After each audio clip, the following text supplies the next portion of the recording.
Bonjour à tous, bienvenue à ce nouveau webinaire qui portera donc sur le Costa Rica.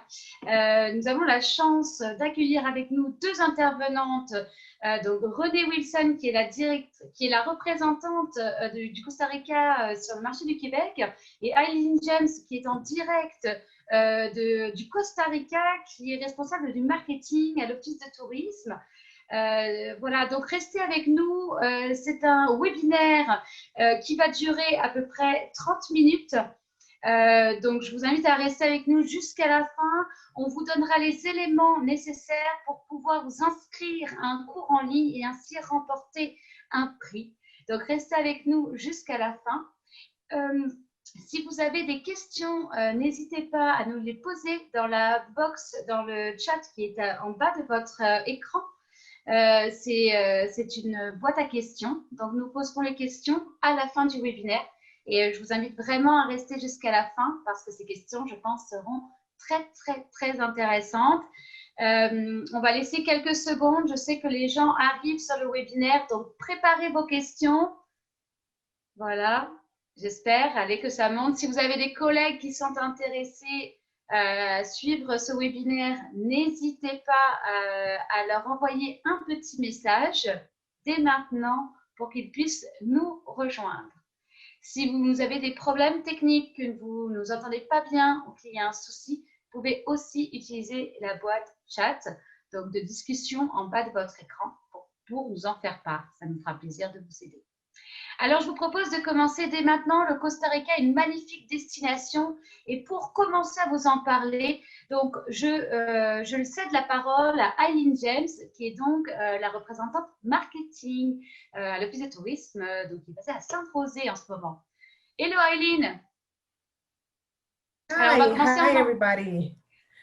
Alors, on va commencer français, je comprends français, mais je ne parlais pas français bien. Alors, on va commencer en anglais, quelques mots par Aileen parce qu'elle est directement à destination. Et ensuite, évidemment, toute la présentation sera faite avec Renée en français. Restez avec nous si vous avez des questions, besoin de traduction. Vous pouvez aussi nous écrire dans la boîte dédiée chat. Aileen, it's your turn. Thank you. Hi, everybody. Good morning, good afternoon for you as well. It's a pleasure for me to be with you all. First, I would like to thank you for considering Costa Rica as one of your target destinations. On these unprecedented times, it is a relief and it's very important for us to count on partners like you to promote our beautiful destination in the world. On behalf of the Costa Rica Tourism Board, it's an honor, really an honor to welcome you to this webinar. As you know, the board is the main authority in the promotion of Costa Rica as a tourism destination. Our country is well known by a sustainable tourism development model that uses innovation, strength of the workforce, the effective public management to guarantee the best customer's experience possible and give you life quality in a pura vida lifestyle, as we used to say. That is a nation that we inspire to transfer, that is something that we inspire to transfer you and to transfer to our visitors as well. This is the main reason that we are making this webinar today. And last but not least, allow me to introduce you to Renee Wilson, our account manager for the French market at Vox, our agency representation in Canada.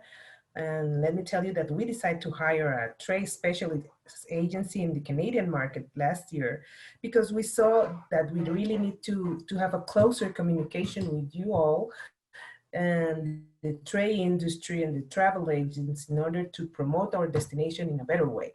So Renee will tell you more about the destination specialist programs we are developing for the Canadian advisors.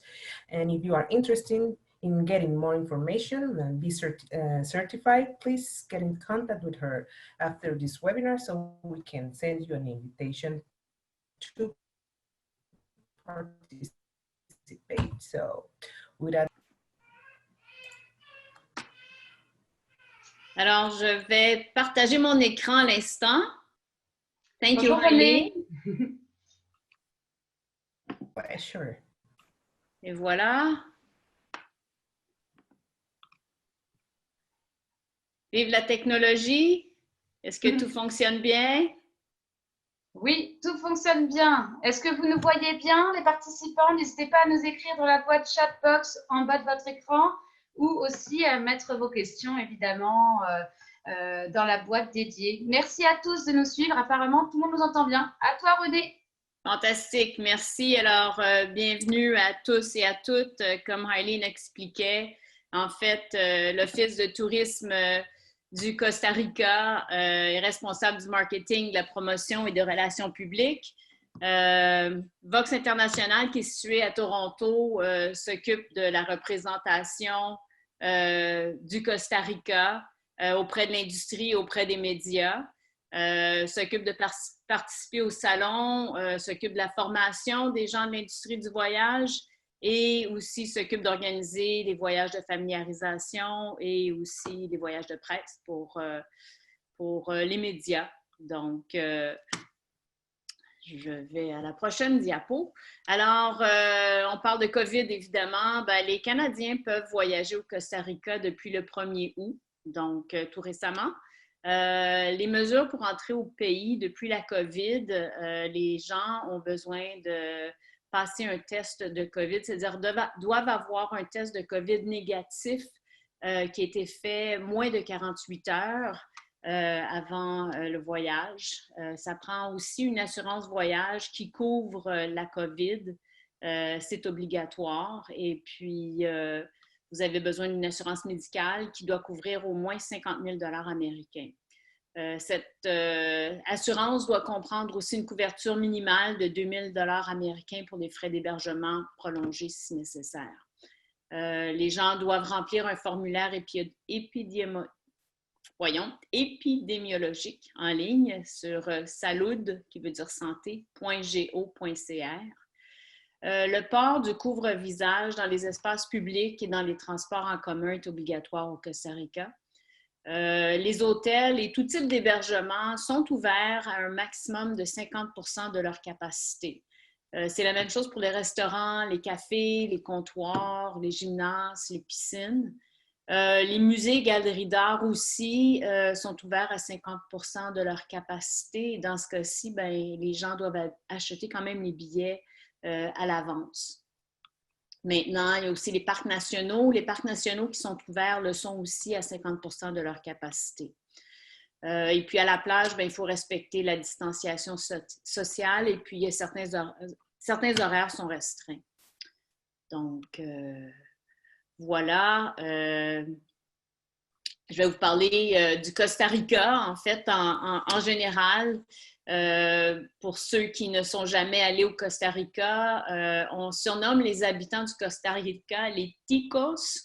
Le Costa Rica est un tout petit pays dont la population est de 5 millions d'habitants. La langue officielle, c'est l'espagnol, mais beaucoup parlent aussi l'anglais, évidemment, les gens qui travaillent dans le domaine du tourisme, dans les hôtels, dans les restaurants.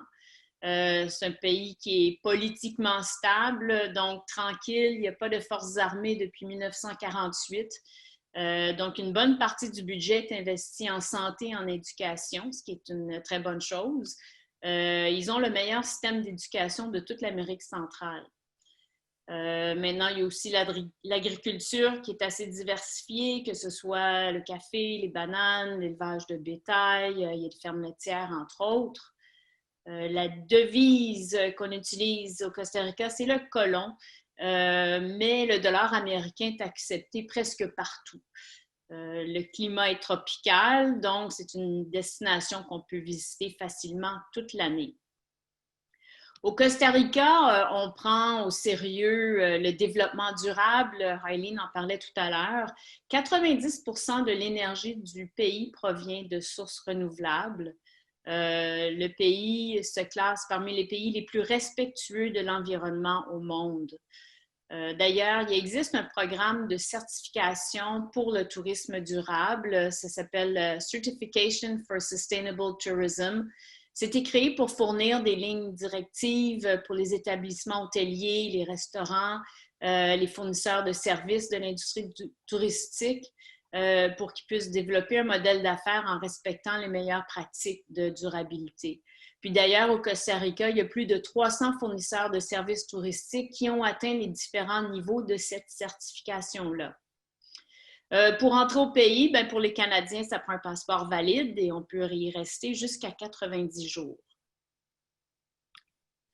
Voilà un tout petit peu de géographie. D'une part, lorsqu'on arrive du Canada au Costa Rica, on peut arriver dans 2 différents aéroports. Il y a 2 aéroports internationaux. Donc, je vous montre avec ma petite flèche l'aéroport de San José, la capitale. Et vous avez aussi un petit peu plus haut, vous avez l'aéroport de Liberia qui est dans la province de Guanacaste, donc sur la côte ouest du Costa Rica. On a aussi plusieurs aéroports nationaux. Par exemple, sur la côte Caraïbe, on a un aéroport à Tortuguero, on en a un à Limón.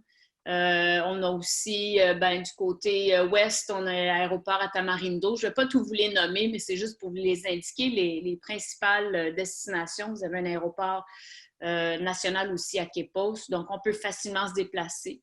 Pour l'instant, il n'y a pas de vol à partir du Canada. On espère que les compagnies aériennes qui volaient déjà dans le passé puissent avoir des vols prochainement, dans les prochains mois, que ce soit Air Canada, Sunwing, Air Transat, WestJet.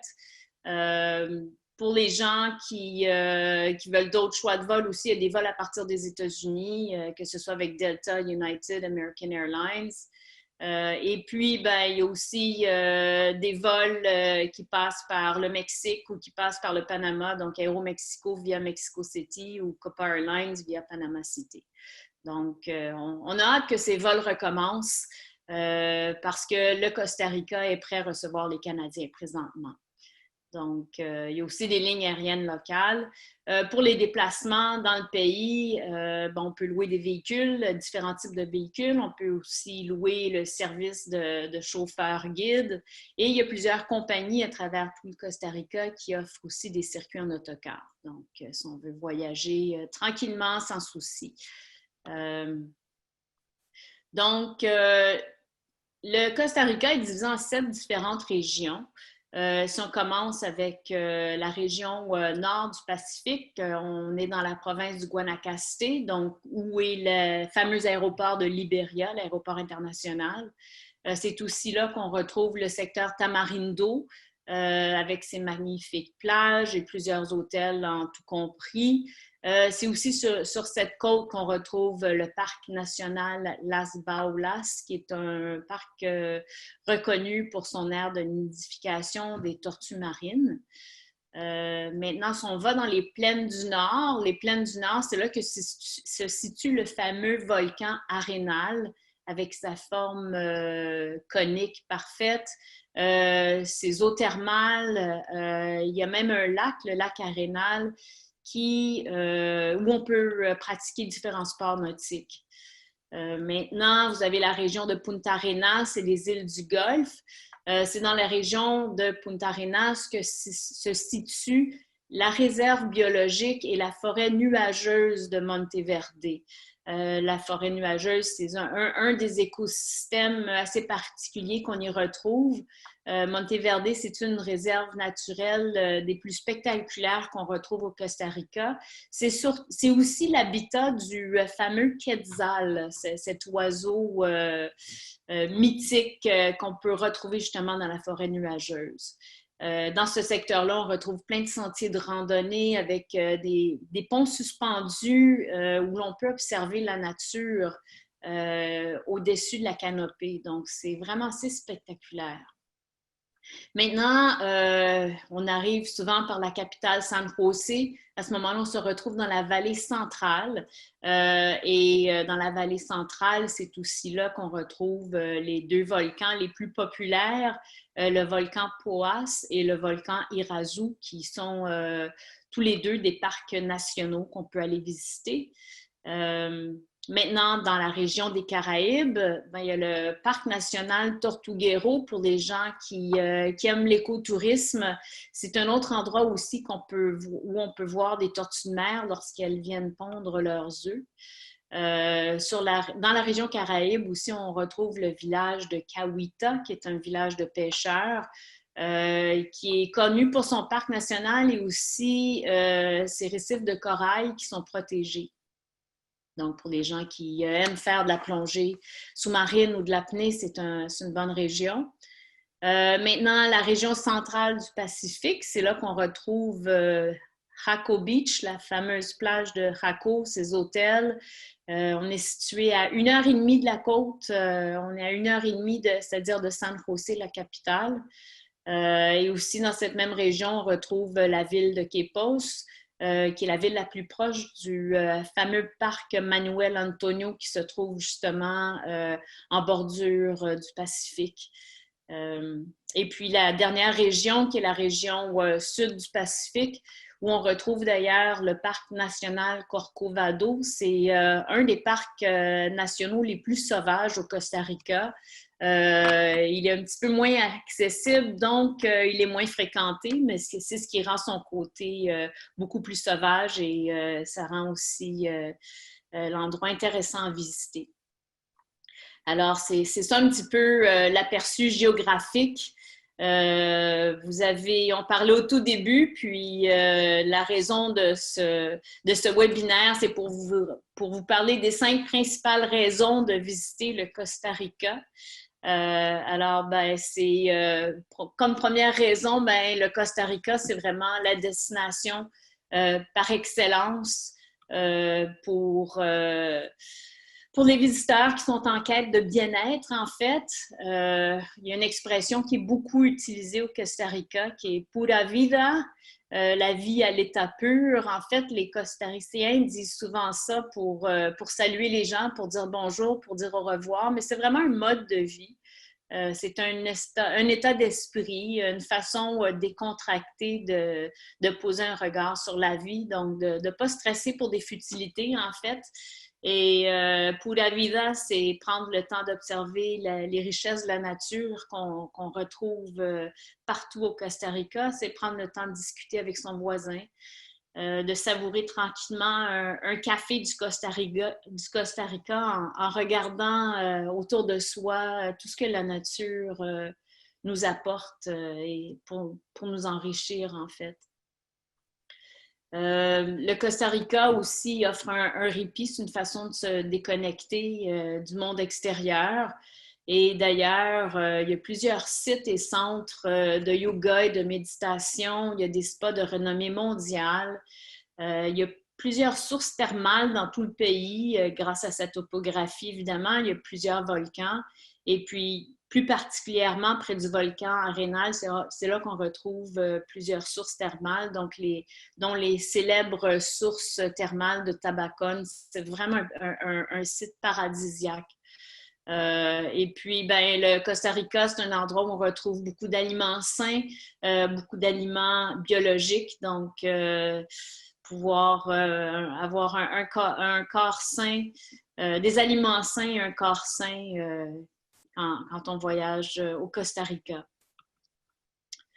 Maintenant, pour vous donner un peu un exemple d'un itinéraire de bien-être, généralement, on arrive à San José, dans la capitale. On peut suggérer, par exemple, les 2 premiers jours, on peut les passer à Bajos del Toro Amarillo. Ça se situe à peu près à 1 heure de San José. On y retrouve une 50aine de chutes dans une forêt exubérante. On peut s'y baigner. L'eau est vraiment d'un bleu céleste. On peut y admirer une multitude de variétés de colibris. Il y a plusieurs sentiers avec de magnifiques points de vue. Bajos del Toro est situé pas tellement loin du volcan Poás, qui est le volcan avec un des cratères les plus grands d'Amérique centrale. On continue notre route, par exemple, on peut aller pour 2 journées explorer le parc national du volcan Arenal, encore là avec plusieurs sentiers de randonnée, les chutes et les eaux thermales. Ça se situe environ à 1h30 en voiture de la vallée centrale, donc c'est pas des routes trop longues et puis on peut voir beaucoup de choses dans la nature.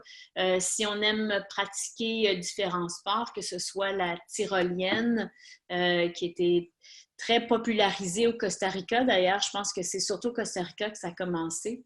Il y a l'équitation, on peut faire de la randonnée, on peut marcher sur des ponts suspendus. Et puis, ben, vous avez le lac Arenal qui offre différents sports nautiques, que ce soit le surf, le kitesurf, le kayak, le paddleboard. On peut même aller à la pêche. Maintenant, on suggère peut-être passer 2 jours dans le secteur de Nosara. C'est un petit peu plus loin, c'est environ à 4h30 en voiture du secteur Arenal.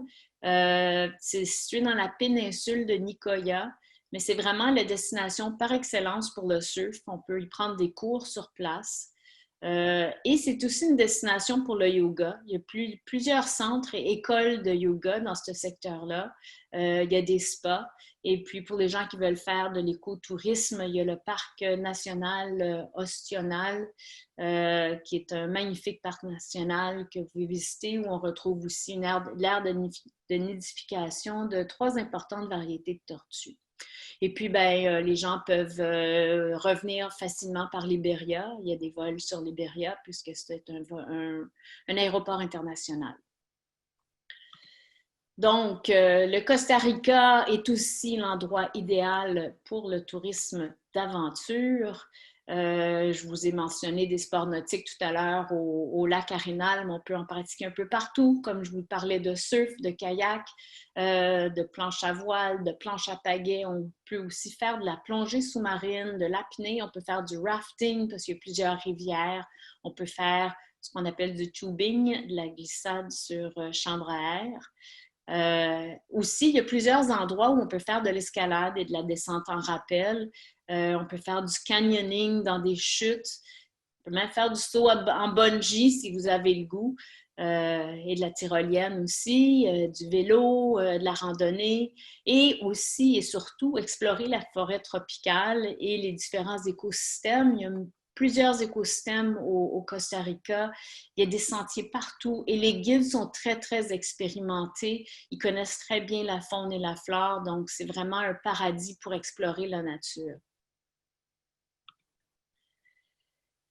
Donc, aussi l'avantage, c'est que le Costa Rica est une destination qu'on peut visiter toute l'année. Le climat est tropical, donc il n'y a pas vraiment de saison morte. Ce sont un peu les activités qui vont varier selon la période ou l'endroit où on se situe.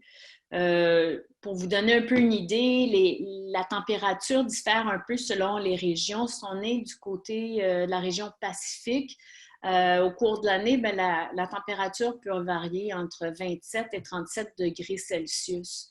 Si on est sur la côte Caraïbe, ben, on peut facilement arriver jusqu'aux 30 degrés Celsius. Dans les régions centrales, où est-ce qu'on a des plateaux, ben, la variation de température va aller entre 21 et 24 degrés Celsius, ce qui est très agréable. Et puis, si on est haut en montagne, ben, la température, le matin, peut descendre jusqu'à 7 degrés Celsius. Donc, des fois, il faut s'habiller un petit peu en plure d'oignon selon les activités qu'on va faire. Et puis, ben, l'air en montagne, l'air est frais, l'air est pur et c'est vraiment agréable. Maintenant, une autre raison pour laquelle on veut aller au Costa Rica, c'est un pays qui est tourné vers l'avenir. Par exemple, en 2020, le Costa Rica peut être fier car 90% de son énergie provient de sources durables, que ce soit l'hydroélectricité, l'énergie solaire, l'énergie éolienne, la géothermie. Le Costa Rica se classe parmi les destinations les plus respectueuses de l'environnement au monde. En septembre 2019, le Costa Rica a reçu le prix des Nations Unies en tant que champion de la Terre pour son rôle dans la protection de l'environnement puis son engagement dans le combat contre les changements climatiques. Présentement, il y a 26% du territoire qui est protégé grâce aux parcs nationaux, aux réserves, que ce soit des terrains publics ou privés. Le développement durable fait vraiment partie de l'ADN du Costa Rica. C'est devenu non seulement une pratique, mais vraiment un mode de vie. Puis, je vous ai expliqué au tout début que le Costa Rica a un programme de certification pour le tourisme, une certification qu'on appelle Certification for Sustainable Tourism. Le Costa Rica a établi cette politique pour protéger les habitats naturels et pour protéger la faune. D'ailleurs, depuis 2012, la chasse y est interdite, puis il y a certains anciens chasseurs qui sont maintenant devenus des guides ou des gardes forestiers. Donc, c'est des gens qui savent très bien identifier la faune et la flore, et c'est vraiment un plus. On a des très, très bons guides au Costa Rica. Je crois que le Costa Rica ne serait pas ce qu'il est maintenant si ça n'avait pas été des règlements qui ont été justement établis pour protéger l'environnement depuis déjà plusieurs années.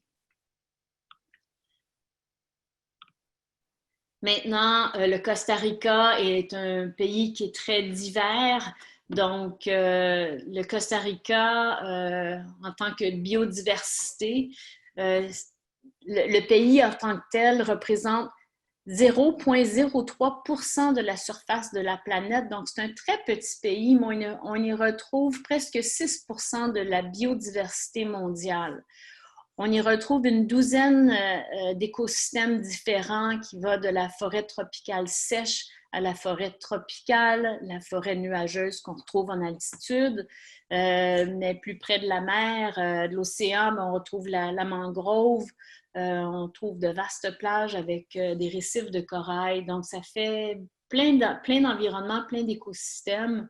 Ça crée des habitats naturels qui sont très différents, donc une faune et une flore très, très diversifiées. Juste pour vous donner une idée, il y a à peu près 850 espèces d'oiseaux. Il y a une grande variété de colibris, de toucans, de perroquets, de trogons, dont le fameux quetzal. Il y a à peu près 12 000 sortes de plantes, du moins qu'on connaît jusqu'à maintenant, dont 1400 orchidées, 230 sortes de mammifères, dont une variété de singes comme le singe hurleur qu'on entend tôt le matin. C'est vraiment extraordinaire d'entendre tous ces sons de la nature. On peut voir le paresseux, les quatimundis, et il y a des milliers d'espèces de papillons, dont le magnifique morpho bleu, qui est vraiment spectaculaire de voir lorsqu'on se promène dans la forêt. C'est aussi à cause de la topographie du Costa Rica qu'on y retrouve autant de microclimats. Sur une très courte distance, on peut retrouver des environnements très différents. On peut passer de 7 degrés Celsius à 30 degrés Celsius en moins d'une heure et demie de route lorsqu'on part des montagnes puis qu'on s'en va sur la côte ou près des plages. Donc, c'est très, très varié. Puis, ben, que dire aussi des paysages de volcans. C'est vraiment un pays qui a beaucoup à offrir. Et puis, ben, c'est sûr que je ne peux pas tout vous dire sur le Costa Rica parce que c'est un pays qui a tellement à offrir, mais je pense que j'ose espérer vous avoir donné le goût d'en savoir plus. Puis d'ailleurs, on a un programme de spécialisation sur le Costa Rica. Le programme va être lancé bientôt en septembre. Ça vous permet d'en apprendre plus sur le pays. C'était conçu pour les professionnels dans le domaine du voyage. C'est un programme qui est disponible en français. Et puis, ben, c'est une des raisons justement pour devenir spécialiste du Costa Rica. Ça vous donne la chance de pouvoir mieux répondre aux besoins de vos clients, de pouvoir vraiment leur planifier le voyage parfait. Et ça vous donne aussi la chance d'avoir des invitations exclusives à nos événements et nos voyages de familiarisation. Les gens qui s'inscriront courront la chance de gagner une carte cadeau de 300 $ américains pour l'achat de produits uniques du Costa Rica.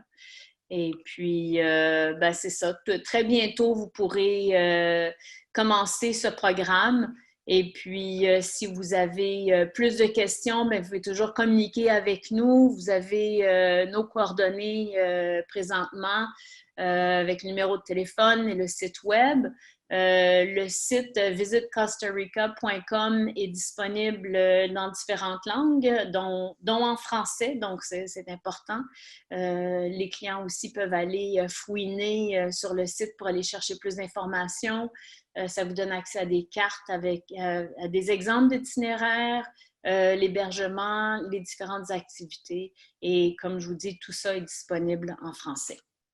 Donc, c'est tout pour ma présentation. Je vais laisser la parole à Gwendoline. Et puis, si vous avez des questions, ça va me faire plaisir d'y répondre. Alors, je vais départager cet écran pour l'instant. Et puis, voilà.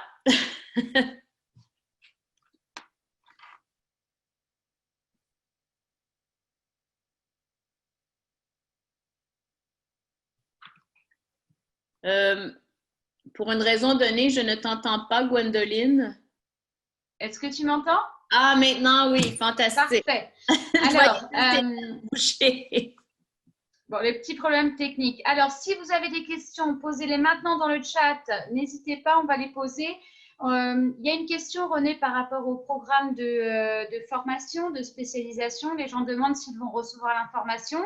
Je sais que comme c'est un partenariat avec Profession Voyage, on leur enverra l'information.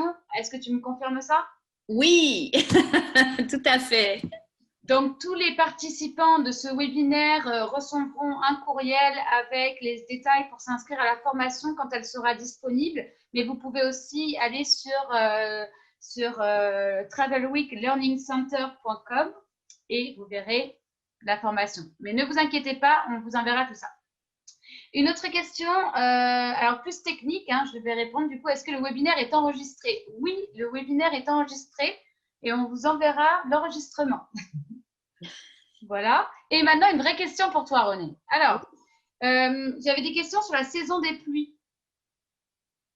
On l'appelle la saison verte. C'est du mois de mai au mois de novembre en général.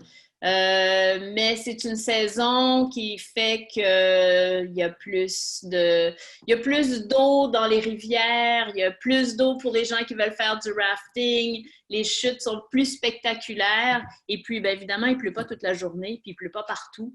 Donc, et puis souvent les gens vont aller au Costa Rica lorsqu'il y a plus de vols directs à partir de Montréal et ces vols-là sont généralement plus en hiver. Mais on peut visiter le Costa Rica à l'année. C'est vraiment justement l'avantage de la destination. Avec tous les écosystèmes, il y a des régions du Costa Rica qui sont des régions plus sèches. Je parlais de différents écosystèmes en disant qu'il y a la forêt tropicale sèche du côté Pacifique. Donc, pour les gens qui veulent faire l'observation d'oiseaux, voir les migrations, ce sont des bonnes périodes pour y aller. Et c'est de quand à quand exactement? La période sèche ou la période des pluies verte? La période verte. La période verte, c'est de mai à novembre, mi-mai à peu près. D'accord. Alors, une autre question, on est plutôt sur le côté géographie maintenant. Combien de temps entre Nosara et Liberia? Pardon? Combien de temps entre Nosara et Liberia? Entre Nosara et Liberia, c'est peut-être, ça dépend. À peu près 2 heures de route, yes. 2 heures et demie. Maybe I can help you with that one because it's a very specific one. But yes, it's 103 kilometers from Nosara to Liberia. So yes, it's about 2 hours in riding from one point to another. Alors, on continue. Dans quelle zone géographique on peut retrouver des hôtels tout inclus? Il y en a un peu partout, mais la région la plus connue dans les hôtels, tout compris, c'est sur la côte ouest, sur le côté Pacifique, dans la province du Guanacaste. Vous avez le secteur de Tamarindo qui est bien connu pour ces hôtels en tout compris. Et puis, Hailene peut peut-être ajouter aussi quelques autres secteurs où on retrouve ces hôtels-là. No, you see correctly. It's basically, yes, it's basically on the Guanacaste area where we have the major focus of all-inclusive hotels. D'accord. On continue. Alors, on parle de relaxation. René, tu parlais d'une source thermale. Est-ce que tu pourrais nous redonner quelques noms? Il y a plusieurs sources thermales au Costa Rica. Une qui est très connue, qui est dans le secteur du volcan Rénal, c'est les Tabacón. Tabacón qui existe depuis très, très longtemps. Ils ont plusieurs bassins. Les gens peuvent rester sur place ou peuvent juste aller passer la journée s'ils le veulent bien. Et puis, bien évidemment, il y a des rivières un peu partout à travers tout le Costa Rica. Et puis, il y a des sources thermales à différents endroits, que ce soit au Rio Celeste aussi, qui est dans une autre partie du pays, qui est dans la partie un peu centrale, qui est dans le centre, mais plus vers le nord. Et puis, Aileen peut peut-être ajouter aussi d'autres endroits où on peut aller dans les sources thermales. Well, yes, in La Fortuna is the more well-known area where you can find hot springs, but also you can check into our website, visit costarica.com, that is in French as well, English and French and some other languages, and there you're going to find all the hotels and all the places that you can find some other hot springs. But the main area, definitely, I will say it's La Fortuna, as you were saying, Renee. Super. Alors, on continue parce que pour voir toutes les beautés du Costa Rica, il y en a beaucoup qui souhaitent louer une voiture. Alors, ça peut faire peur. Est-ce que c'est facile de louer une voiture? Quel est l'état des routes? C'est facile de louer une voiture. D'ailleurs, ça fait quand même plusieurs années qu'il y a des tours opérateurs qui organisent des circuits où est-ce que c'est un genre de fly and drive, en fait. Les gens prennent la voiture à l'aéroport et de là suivent un itinéraire. La Panaméricaine est bien connue, ça roule bien, il y a des belles routes. C'est sûr que pour aller dans certains endroits un petit peu plus à l'extérieur, des fois, ça prend un 4x4. Il y a certaines routes qui vont être plus chaotiques, mais généralement, c'est calculé dans les distances quand on sait qu'on peut juste rouler à 10 km. Lorsqu'il y a des circuits qui sont faits d'avance, c'est pris en considération. Mais en général, les routes sont assez belles au Costa Rica. D'accord. On a une question, alors on ne peut pas ignorer que le Covid-19 est toujours dans les parages. Le test Covid négatif est obligatoire 48 heures avant le départ. Il y a quelqu'un qui dit que ça paraît difficile à obtenir. Qu'est-ce que vous en pensez? Qu'est-ce que vous pourriez dire justement aux clients qui auraient peur de venir au Costa Rica à cause de ce fameux test? Maybe I can answer that one, if you allow me. And yes, the negative result of a COVID test now have to be 72 hours before the departure, not 48. That is something important to clarify and to have it very clear. And well, I don't think it is difficult to obtain it. That depends on on your security system, but I think your social security make the test by free. That is what I understand from the investigation that we made. So it shouldn't be difficult to obtain the test, but it's important for you to know that it's 72 hours before the departure.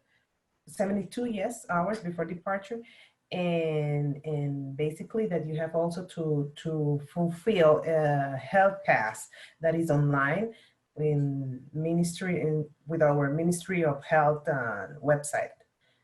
After, we can send you all the information about these requirements, the new requirements now with this new normal for travelers. But the most important thing is that Canadians are allowed to travel to Costa Rica since August 1st, when we first opened our borders. So more than welcome to visit Costa Rica.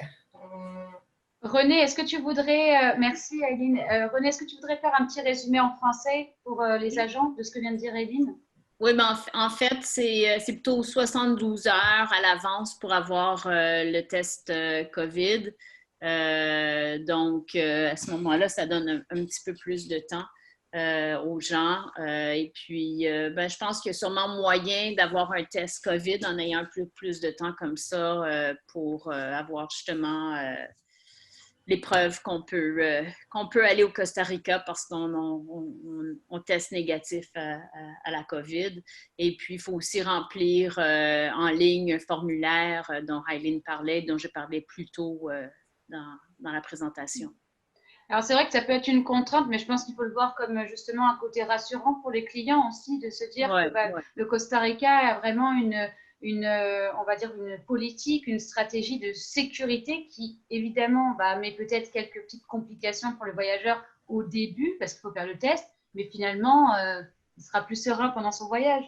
Bon, au moins, les gens se sentiront plus en sécurité, puis je pense que c'est la chose la plus importante, surtout maintenant. Alors, on continue justement. Pouvez-vous redonner le site web pour le formulaire? Donc, les gens voudraient avoir un peu plus de détails sur le fameux formulaire. Est-ce que tu pourras nous envoyer ça et on leur donnera? Oui, tout à fait. Ok, super. Alors, voilà, on a parlé un peu du Covid-19, on a parlé un petit peu de tout ça. On va prendre des dernières questions. Donc, si vous avez une question, il est temps de la poser maintenant. Après, on va vous laisser aller à votre journée. On revient sur les tout inclus. On sait que le client veut quand même ça. Quel tout inclus a la plus belle plage? Et sinon, sans avoir un tout inclus, quel est le côté qui est le plus intéressant côté plage? Aileen, I'll let you answer this one. Well, it's hard to answer because all the beaches are very interesting. That depends on what type of tourism you are looking for. So yes, it depends on your own interest. If you are more like a surfer, we have beaches that are special for surfers. If you are like a family and vacation orientated, then there we have some places for family vacations orientated. So that depends on your interest. But the most beautiful beach is hard to say because for me, all of them are very nice. René, si tu veux faire un petit résumé en français? Oui, ben c'est un petit peu délicat de dire qu'il y a une plage mieux qu'une autre, mais il reste que ça dépend du genre de voyage qu'on veut faire.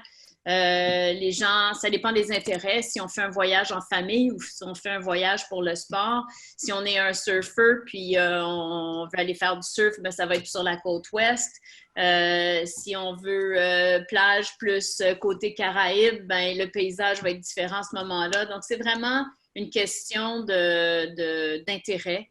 Quel genre de voyage on fait, qu'est-ce qu'on recherche, puis peut-être quel genre d'activité sportive on veut faire aussi. Parce que je pense qu'il y a une plage pour les différents types de clientèle. Est-ce qu'il y avait un hôtel en particulier? Parce que c'est ça la question. Est-ce qu'il y a un hôtel qui offre peut-être une plage plus belle qu'un autre? Pas vraiment. C'est, comme je dis, c'est vraiment une question de ce qu'on recherche. Je pense que ce qui est beau pour un va être peut-être moins beau pour un autre. Là. Je pense que c'est une question qui est un petit peu difficile à répondre. S'il y a une plus belle plage, est-ce qu'on parle de couleur de sable? Est-ce qu'on parle d'une plage plus sauvage? Est-ce qu'on parle d'une plage qui a plus d'activités ou est-ce qu'on recherche une plage tranquille? Donc, ça, on peut le retrouver partout au Costa Rica.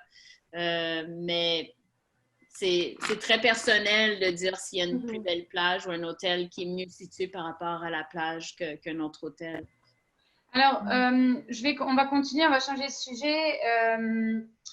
Il y a souvent cette question à peu près pour toutes les destinations, les endroits où on peut louer des condos ou des maisons pour l'hiver, par exemple, pour 2 à 3 mois, mais qui seraient commissionnables pour les agents de voyage. Est-ce que vous avez des prestataires, fournisseurs de location de villas ou de condos?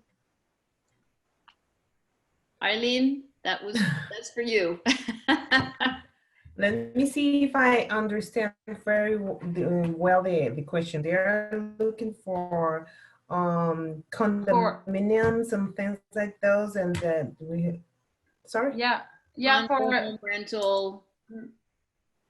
If there are any companies that would give commissions to travel agents. I don't have like that detailed information, like to say the companies and things like those, because normally what we work is with the hotels and all the companies that are registered in the Costa Rica Tourism Board, and that they have the declaration, the tourist declaration. So maybe you can check on our website to see the companies that and the type of allotments that they have, because some of them are only hotels, some of them are condominiums, and some of them have different type of allotments. So maybe you can review our website, check and see which ones do you consider more interesting for you, for your business, and contact them directly. Ensuite, on a une question encore pour toi, Aileen. Quelqu'un demande pourquoi le Costa Rica ne fait pas comme la République dominicaine et du coup ne propose pas le test sur place. Alors, sur place, le test sanguin. Mais pourquoi il faut le faire avant? Can you translate it for me, please? They want to know why Costa Rica doesn't do like the Dominican Republic, where they would do the COVID test on site in Costa Rica, do the blood test. Well, those are the regulations that our Ministry of Health install, and each country have a different way to do it.